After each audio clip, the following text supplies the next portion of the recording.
Father Allan is someone who's very spiritual, very kind. He's a man that gets things done, and he's a good friend. Really emphasizing the feeling of home that you get here at Padua.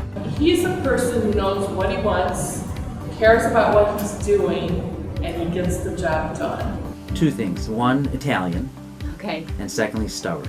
It's more like a free spirit. He just says what he feels and what he wants, and you know, you never know what he's gonna say, and it's a blessing.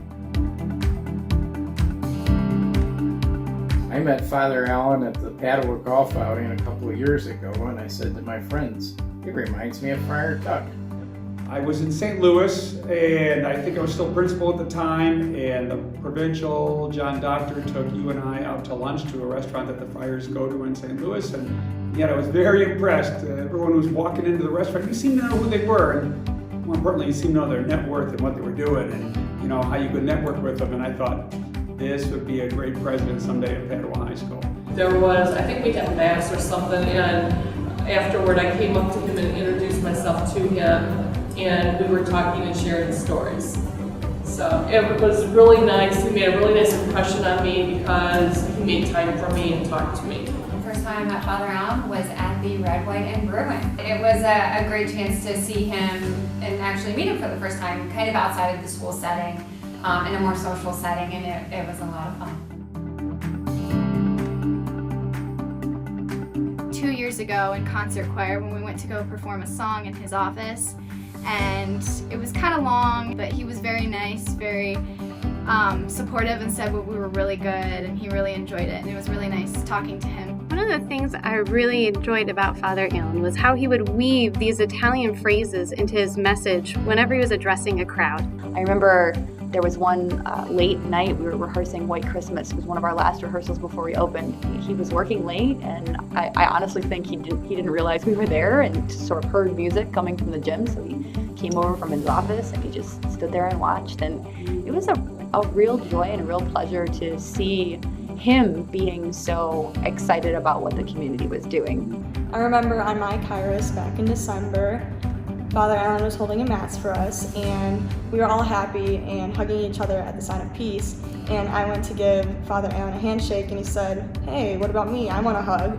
So that made me laugh, and I remember him always making other people laugh. Homilies would always be really meaningful when he would go around asking specific questions, and I would always hope that I wouldn't get called on, but I never did. But the questions always really made you think, and the answers that you came up with in your own mind really helped you to grow as a person. And I think those homilies were a big part of that first year, getting me to feel as Padua truly was a home and more comfortable here, and that is in large part to Father.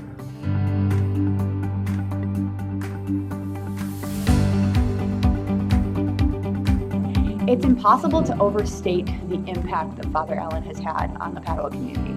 I mean, if you think of just the very building and what it looked like when he got here and what it looks like now, you'd think he'd have been here for like 20 years. All you have to do is look around, and you can see the marks all over the building. But I think on top of, whether it's lockers, football field, locker room, all the different things, just the way that it touched people's lives and the sense of community, and the way that has kind of changed over his tenure. He did so many improvements here at Padua. It's just wonderful what he's done for us. It's unreal, the turf on the field, the locker rooms, the lockers in the hallway, the redesign of the classroom, the science lab, the front lobby, the back atrium, everything that he's done to enhance the very infrastructure of Padua. That's definitely part of his legacy. Padua campaign, increased enrollment, hiring of teachers that still teach the Franciscan way. I'm just going to miss our pizza lunches. Like once a quarter, Father and me and a couple other faculty members would get together and order some anchovy, mushroom, and sausage pizza because nobody else wanted to eat it. I'm glad that we got you. Thanks for so much that you've done for Padua, your courage, you've made tough decisions, but your vision for the school and your willingness to encourage us, really, really appreciative. We hope that he continues to keep in touch with us wherever he may land. God bless you. Have an amazing time in retirement. You've You've done a lot of work, and we all appreciate you very, very much. I just wanted to say thank you so much for what you've done for me personally and for what you've done for Padua Franciscan. You will be missed immensely. Father Allan, I hope you enjoy your retirement. Thank you so much for all the things you did for our school. Hey, Father Allan, it's us down here in the kitchen. We wanted to say that it's been a pleasure working for you and wish you all the best. Certainly wish him health, happiness, and hope that he stays around the Padua community. We'll miss you, you know that. You have my phone number, so when your engine light comes on, because you think I'm an auto mechanic for some reason, I'm sure I'll get the call. Yeah, when you need help ordering something on Amazon, I will be happy to help you. Just call me. But he's right. He's not leaving. He's not leaving us. He doesn't get to leave us. I wish Father Allan prayers and nothing but fun and a relaxing retirement. Father Allan, I wish you well in your retirement, and I thank you for always being a beacon of light and happiness at Padua.